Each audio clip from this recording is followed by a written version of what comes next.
¿Qué sucede realmente en el viaje de una molécula de oxígeno desde el aire hasta la sangre? Bienvenidos a Código 24/7, Claridad y Criterio Clínico.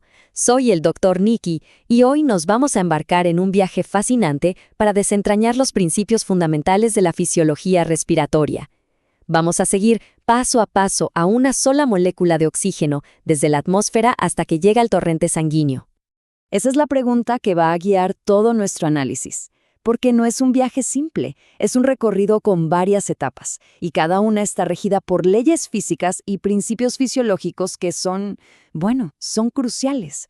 Una vez que los entendemos, de verdad que se elimina gran parte de nuestra práctica clínica diaria. Muy bien, entremos de lleno. El viaje de nuestra molécula de oxígeno arranca con un acto puramente mecánico, la inspiración. Todo el sistema respiratorio funciona, en esencia, como una bomba increíblemente eficiente que mueve el aire hacia adentro y hacia afuera de los pulmones. A ver, imaginemos esto de una forma sencilla. El tórax y la atmósfera son como dos recipientes que están conectados. Cuando estamos en reposo, sus presiones son iguales y por lo tanto no hay flujo de aire.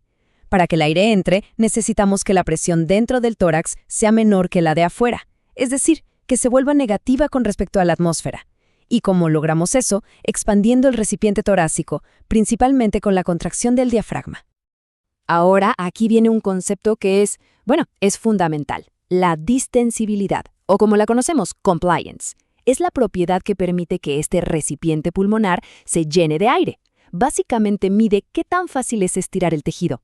Una alta distensibilidad significa que el pulmón se expande con facilidad como un globo nuevo. Una baja distensibilidad, que vemos por ejemplo en la fibrosis pulmonar, significa que se necesita mucho más esfuerzo para inflarlo. Y fíjense en esto, porque es un dato que de verdad nos hace pensar. A primera vista, la compliance de un recién nacido parece minúscula si la comparamos con la de un adulto, pero si la ajustamos por el tamaño del pulmón, lo que llamamos compliance específica, los valores son prácticamente idénticos. ¿Qué nos dice esto? Que la calidad elástica del tejido pulmonar de un neonato es tan buena como la de un adulto, simplemente tiene menos cantidad. Ok, ya tenemos el aire en movimiento gracias al gradiente de presión, pero nuestra molécula de oxígeno no llega a su destino de forma instantánea, no, para nada. Tiene que navegar por una red complejísima de tubos que se van ramificando, la vía aérea, y este camino, claro, opone resistencia. La vía aérea la podemos dividir en dos zonas funcionales. La primera es la zona de conducción, que va desde la nariz hasta los bronquiolos terminales. Ojo, aquí no hay intercambio gaseoso. Su única función es preparar el aire. Por eso, a todo este volumen lo llamamos espacio muerto anatómico. El destino final es la zona respiratoria, compuesta por los bronquiolos respiratorios y los alveolos. Es aquí, en el final del camino, donde la magia del intercambio de gases por fin ocurre. Es interesante que el aire no fluye igual en todo el sistema. En la tráquea, donde la velocidad es alta, el flujo es caótico, desordenado, turbulento. Pero a medida que las vías se ramifican y el área total aumenta de forma masiva, la velocidad del flujo cae en picada, volviéndose suave y ordenado, es decir, laminar. Y esta distinción es importante, porque el tipo de flujo determina qué propiedad del gas, si su densidad o su viscosidad, es la que más influye en la resistencia. Para entender la resistencia, sobre todo en ese flujo laminar de las vías pequeñas, tenemos que recurrir a la física, con la ley de Poinsot. La fórmula nos dice que la resistencia depende de la viscosidad del gas y la longitud del tubo, pero el factor más crítico y por mucho es el radio del conducto, esa R elevada a la cuarta potencia. Y aquí es donde la fisiología se topa de frente con la clínica. Como el radio se eleva a la cuarta potencia, un cambio que parece pequeño tiene un efecto masivo. Si el radio de un bronquio se reduce a la mitad, como pasa en un ataque de asma por la broncoconstricción y el edema, la resistencia al flujo de aire no se duplica, se multiplica por 16. Esto explica perfectamente la severa dificultad respiratoria que vemos en nuestros pacientes. Bueno, nuestra molécula de oxígeno ha sobrevivido el viaje por las vías aéreas y ha llegado al alveolo. ¿Y ahora qué? Pues las reglas del juego cambian por completo. Ya no se trata de mecánica de fluidos, sino de las leyes físicas que gobiernan el comportamiento de los gases. La ley fundamental aquí es la ley de Dalton. El aire que respiramos no es oxígeno puro, es una mezcla de gases.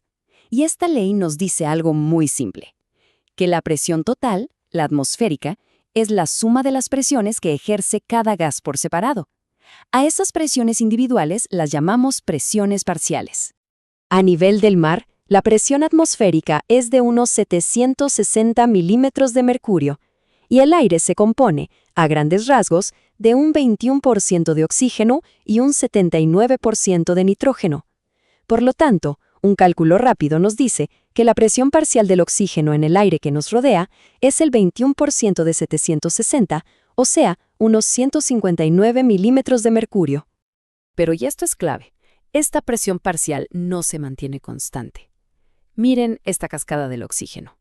Al entrar en la tráquea, el aire se satura de vapor de agua. Este vapor ejerce su propia presión y por la ley de Dalton desplaza a los otros gases, haciendo que la PO2 baje a 150. Luego, al llegar al alvéolo, el oxígeno se mezcla con el dióxido de carbono que está saliendo de la sangre, diluyéndolo todavía más y bajando la PO2 alveolar a unos 109 milímetros de mercurio. Y llegamos al momento de la verdad, el clímax de este viaje. La molécula de oxígeno está en el alvéolo, lista para dar el salto final a la sangre. Pero para que esto ocurra de manera eficiente, no basta con que el aire llegue. La sangre también tiene que estar ahí para recibirlo. Este es quizás el concepto más importante de toda la fisiología respiratoria clínica, la relación ventilación-perfusión, o V sobre Q. La V representa el aire que llega al alvéolo, la ventilación. La Q representa el flujo de sangre que pasa por el capilar de ese alvéolo, la perfusión. Para un intercambio de gases perfecto, se necesita una correspondencia perfecta, un V sobre Q cercano a 1. ¿Y qué pasa cuando esta relación se rompe? Bueno, hay dos extremos. Si un alvéolo está bien ventilado, pero no le llega sangre, un V/Q alto, es ventilación desperdiciada. Se comporta como más espacio muerto. Por otro lado, si a un alvéolo le llega sangre, pero no aire, un V/Q bajo, esa sangre pasa de largo sin oxigenarse. Eso crea un cortocircuito, o shunt. Y este último escenario es una de las causas más importantes de hipoxemia. Y no pensemos que esto es solo teoría patológica. Pasa incluso en un pulmón sano. Por la gravedad, cuando una persona está de pie, la sangre tiende a irse hacia las bases pulmonares. La ventilación también es un poco mayor en las bases, pero el efecto sobre la perfusión es mucho más marcado. El resultado, como lo describieron las zonas de West, es que los vértices tienen una VQ alta, más aire que sangre, y las bases una VQ baja, más sangre que aire. Hemos completado el viaje fisiológico. Ahora, lo más importante, conectemos todos estos principios con la práctica clínica diaria. ¿Por qué es fundamental entender cada uno de estos pasos? Esta cita de verdad lo resume a la perfección. Casi todas las patologías que afectan el intercambio de gases, desde una neumonía y un edema pulmonar hasta un tromboembolismo pulmonar, lo hacen alterando la relación VQ, ya sea creando zonas de shunt o zonas de espacio muerto. Entonces, el mensaje para llevar a casa es claro. El desequilibrio VQ, especialmente esas unidades con VQ bajo o shunt, es el mecanismo central detrás de la mayoría de los casos de hipoxemia que vemos. Una característica clínica clave es que esta hipoxemia, por lo general, responde bien a la administración de oxígeno suplementario, porque al aumentar el oxígeno en los alvéolos que sí están ventilados, podemos compensar el problema. Y con esta pregunta cerramos.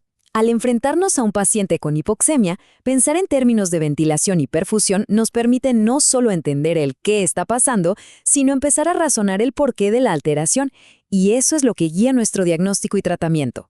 Gracias por su atención.